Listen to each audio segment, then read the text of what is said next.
You're listening to Up An Octave, a podcast by Sonivia, the podcasting agency that believes that women and non-binary people deserve to take up space in the podcasting industry because our thoughts, voices, and stories matter. Here you'll learn how to make dope podcasts that inspire, educate, convert, and most importantly, make your voice shine. I'm your host, Rue Spence, and I'm here to take podcasting up an octave. Let's get into it.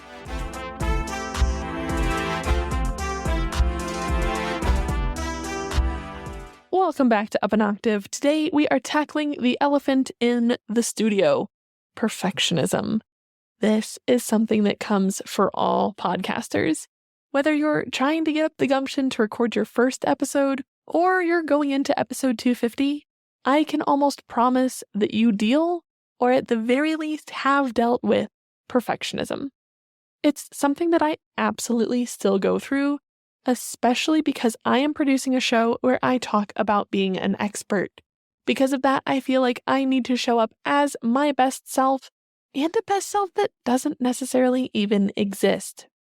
Now, perfectionism and imposter syndrome go hand in hand, and I think that perfectionism is absolutely an aspect of imposter syndrome, but for today, I want to tunnel in a little bit and focus specifically on perfectionism. Now, if you are dealing with imposter syndrome and you're looking for some support for that, go back and listen to my episode from Halloween, actually, about imposter syndrome. So before we get too far into how to handle your perfectionism, I want to talk about the two different types of perfectionism, because truly perfectionism is not always a bad thing, but it definitely can be. So there's adaptive and maladaptive perfectionism. And according to the Oxford Review, adaptive perfectionism is associated with high personal standards in which the individual adapts or is flexible about those standards in responses to changes in the environment. Maladaptive perfectionism, on the other hand, is where an individual berates themselves or has intense self-deprecation when they don't meet their own standards. Even worse is that maladaptive perfectionism has been linked to depression, anxiety, and increased levels of stress. Virgo Squad represent. I struggle with perfectionism in a lot of areas in my life, from motherhood to entrepreneurship and, yes, to podcasting. It's a fine line between wanting to make something that you're proud of and just making yourself miserable. I often talk about here on the podcast and directly with my clients that podcasting is not heart surgery. And you can have the worst day of podcasting and no one's going to die. I think the worst thing that can happen to a podcaster is maybe you get canceled, and that sucks, but there's never going to be a life or death moment just because you flopped on a podcast. Now, all of that is still to say that I believe in making the best show that you can. So let's get into how to do that while keeping your sanity intact. You might think that you're chill with listening to your own voice, that you've beaten that dragon of hating how you sound, and that, you don't take yourself too seriously. But there are some sneaky ways that I see perfectionism showing up for podcasters all the time. And that includes over-editing, delaying episode releases, not recording because you don't feel perfectly prepared, re-recording too often, scripting out of fear of improvising, and looking at stats too often or avoiding them altogether. If you feel called out by any of those, hi, welcome, you're safe here. But I do want to use this episode to challenge you to grow because you are deserving of making a podcast that feels good. All right, drink some water because we are about to get real. Perfectionism is killing your podcast and the creativity that powers it. And your perfectionism is misogynistic. If you fall under the female or queer non-binary identities, there is some serious misogyny at play that is silencing you. Elizabeth Gilbert writes in her book Big Magic, which I argue is one of the most transformative books about creativity. She says perfectionism is a particularly evil lure for women, who I believe hold themselves to an even higher standard of performance than do men. There are many reasons why women's voices and visions are not more widely represented today in creative fields. Some of that exclusion is due to regular old misogyny, but it's also true that all too often, women are the ones holding themselves back from participating in the first place, holding back their ideas, holding back their contributions, holding back their leadership and their talents. Too many women still seem to believe that they are not allowed to put themselves forward at all until both they and their work are perfect and beyond criticism. Meanwhile, putting forth work that is far from perfect rarely stops men from participating in the global cultural conversation. Just saying. And I don't say this as a criticism of men, by the way. I like that feature in men, their absurd overconfidence, the way that they will casually decide, well, I'm 41% qualified for this task, so give me the job. Yes, sometimes the results are ridiculous and disastrous, but sometimes, strangely enough, it works. A man who seems not ready for the task, not good enough for the task, somehow grows immediately into his potential through the wild leap of faith itself. I only wish more women would risk these same kinds of wild leaps, because I've watched too many women do the opposite. I've watched far too many brilliant and gifted female creators say I am 99.8% qualified for this task. But until I master that last smidgen of ability, I will hold myself back just to be on the safe side. Now, I cannot imagine where women ever got the idea that they must be perfect in order to be loved or successful. Ha ha ha, just kidding. I can totally imagine. We got it from every single message society has ever sent us. Thanks all of human history. But we women must break this habit in ourselves. And we are the only ones who can break it. We must understand that the drive for perfectionism is a corrosive waste of time, because nothing is ever beyond criticism. No matter how many hours you spend attempting to render something flawless, somebody will always be able to find fault with it. There are people out there who still consider Beethoven's symphonies a little too, loud. At some point, you really just have to finish your work and release it as it is, if only so that you can go on and make other things with a glad and determined heart, which is the entire point, or should be. I have to wonder if part of what Elizabeth Gilbert is talking about is one of the many reasons that women only make up 29% of podcasts, and why non-binary people take up even less of the industry. Don't allow your perfectionism to silence you. The world is going to try hard enough to do that without your help. You get to take up space. You are deserving of being heard. And so with that excerpt from Big Magic in mind, I want to talk a little bit more about how perfectionism shows up in your podcasting experience in some of those sneaky and clandestine ways. With over-editing, and this is something that I've talked about before, I see people pick at themselves and the way that they've spoken and the way that they've curated their episodes until none of their themness remains. And I talked about this in my episode, How Much Should You Edit Your Podcast? That I, too, have absolutely fallen victim to this, that with my first show, I was spending 8 hours on an episode trying to make sure that it sounded pristine and perfect. And the truth is, at a certain point, that can become alienating. If something is too perfect, it becomes hard to relate to. Yes, I do my absolute best on this show to show you what a podcast can be. But the truth of the matter is that sometimes you're going to hear my daughter in the background. Sometimes you are going to hear the fact that I live on a military base and there's a bugle that randomly goes off. And there's just life stuff that you're going to hear, and that's okay. With delaying episode releases, this is a very, very slippery slope to pod fade, and one that I see all too often. People let their nerves get in the way of them actually putting out content. They have this episode ready, but they just never get around to posting it because, well, what if it sucks? And what if someone says something mean? And what if it's terrible? And who am I to even do this? That is perfectionism, baby. Another one, not recording because you aren't perfectly prepared. I teach the 3 Ps of podcasting: prepare, produce, promote. And I tell people that the planning phase is often the most grueling phase. And I have seen so many podcasters not put a show out or miss a deadline for an episode release because they didn't think that they had all of the information. They meant to read a whole book that they could talk about. They meant to do this, that, or the other. They meant to do this experiment or this testing of a hypothesis, and they didn't, and so they shouldn't even make that episode. And that is also perfectionism. It's okay to show up, to be mostly prepared, to have read part of the book. There's no test for podcasting.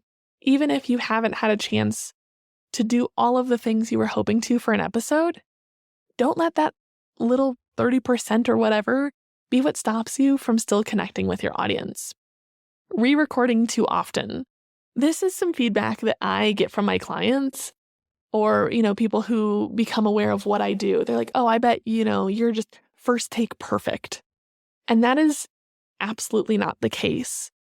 And that's why at the end of this episode, I'm going to include all of my bloopers, all of the things that I take out so that you, if you are grappling with perfectionism, can appreciate that I am so not perfect either. And that there are times where I and stutter and restate myself and have these long, awkward pauses as I'm seeking the right word. That is just a part of the creative process. It doesn't mean that you're not a good podcaster. It just means that you are human and you are having a human experience, which is that sitting in front of a microphone is inherently a little freaking weird. So obviously, I have no problem with you restating yourself or making things clearer. But if you feel like you have to have a thesaurus in your pocket to provide the most high quality and intellectual sounding podcast possible, I challenge you not to. Take on the best practices, silence your phone, try and make sure that your cat doesn't need to be let in and out and in and out and in and out while you record. But other than that, other than showing up the best that you can, doing the best with what you have, just make the podcast. With scripting out of fear of improvising, this is something that is such a challenge, especially for newer podcasters. This idea of, what if I start talking in circles? What if I lose my train of thought? What if I ramble or I'm not concise enough? That's okay. You'll find your stride. You'll find what works for you. But until then, I think scripting limits you. It limits that creativity and it limits your ability to practice that creativity. And then finally, looking at stats too often or avoiding them altogether. It's hard sometimes to be confronted with how many people did or didn't listen to an episode. It can be cringy and embarrassing when you realize that an episode kind of flopped. And it can also be kind of embarrassing when you realize there are a lot of ears on what you're making. And yeah, you definitely said something embarrassing. That can be just as hard to face. And, so I challenge you to see your metrics, to see your data as just information. It's information that you can learn from, but it is not information that dictates your worth. Numbers are just numbers. You are so much more complicated and nuanced than how many people have heard this episode. So what can you do to actually take action and combat your perfectionism?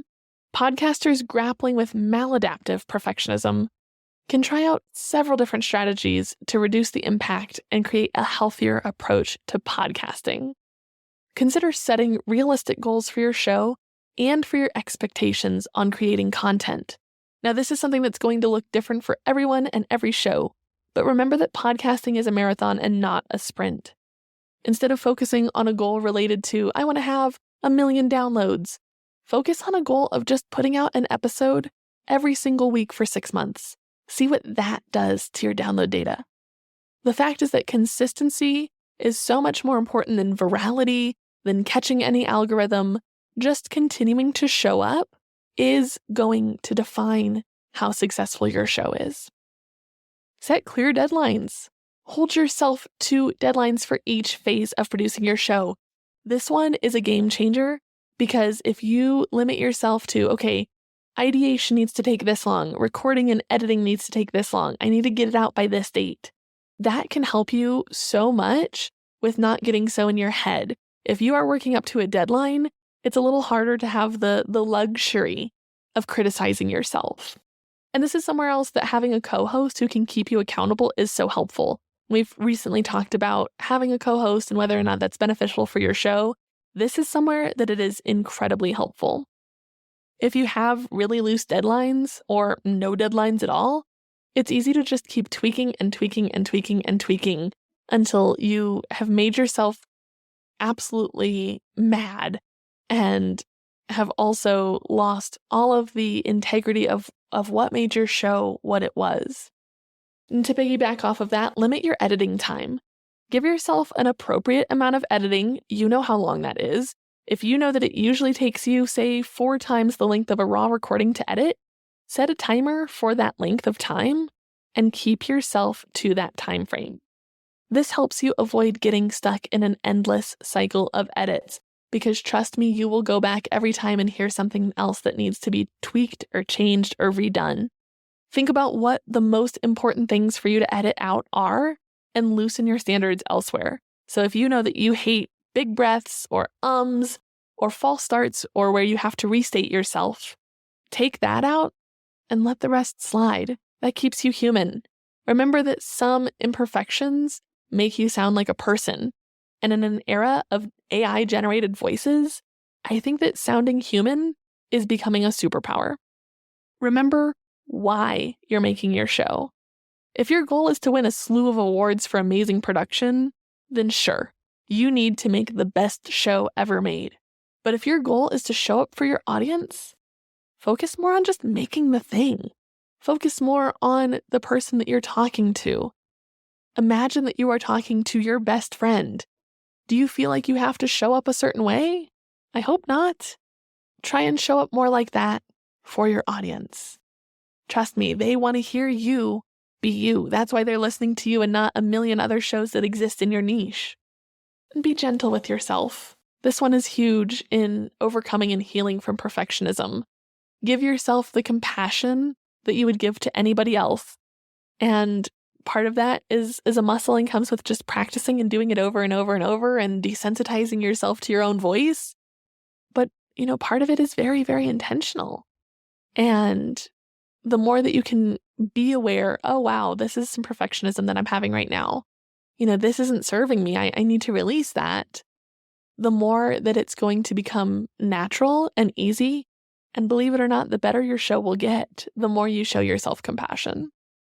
Another thing that's a little bit more actionable is diversifying the kinds of episodes that you're putting out. So experiment with doing some solo, some with a guest, some maybe with a co-host temporarily. Doing different types of episodes changes what's expected of you and changes how you show up. So for example, when I do Pass the Mic episodes, it's a lot easier for me to just have a conversation. I don't have to worry if I'm giving high quality enough information and industry tips and secrets. I just get to have a conversation with somebody that I admire. And that makes it feel a little more gentle to me. Even at my, podcast agency owner positioning, I'm still dealing with this. I'm still, even in this episode, going, gosh, I hope that, this is enough support for the people who are tuning in. So the different types of episodes change how you show up, change what's expected of you, and change how you feel about the process of creation. Finally, I want to say outsource where you can.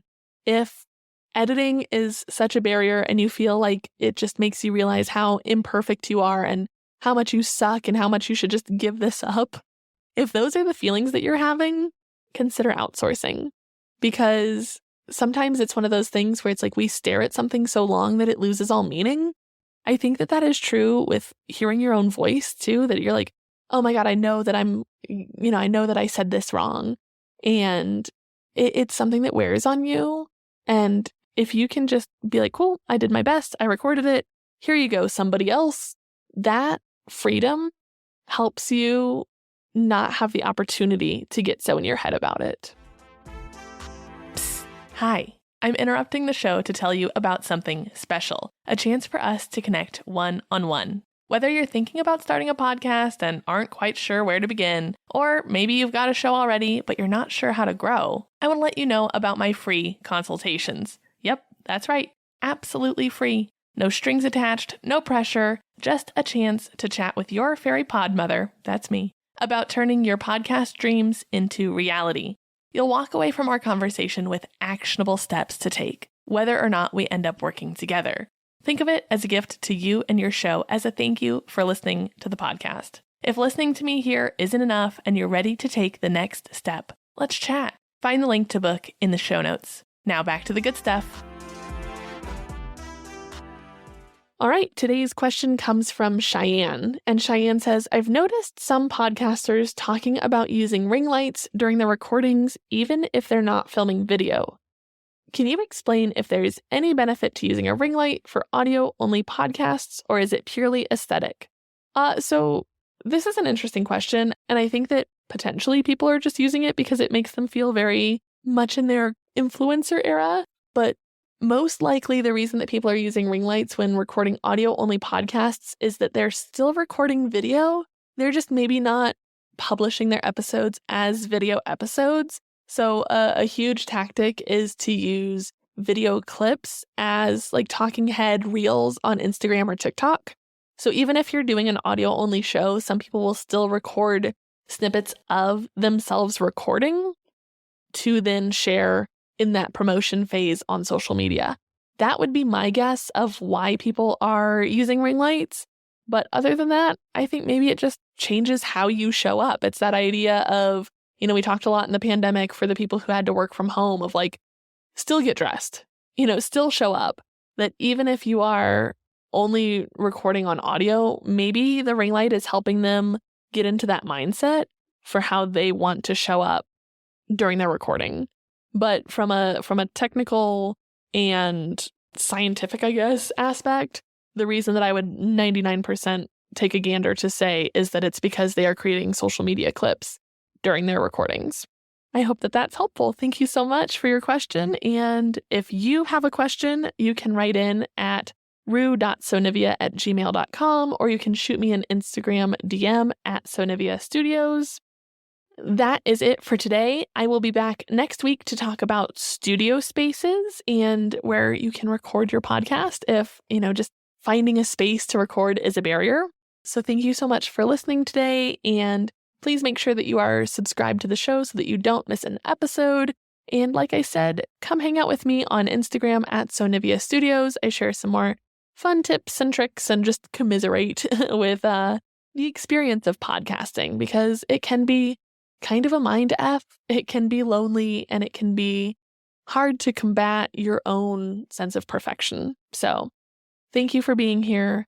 Thank you for investing in trying to make your own podcasting experience feel better, because I think that it truly should be a feel-good experience. And thank you for helping me take podcasting up an octave. Boop-a-doop-boop-boop-boop-boop.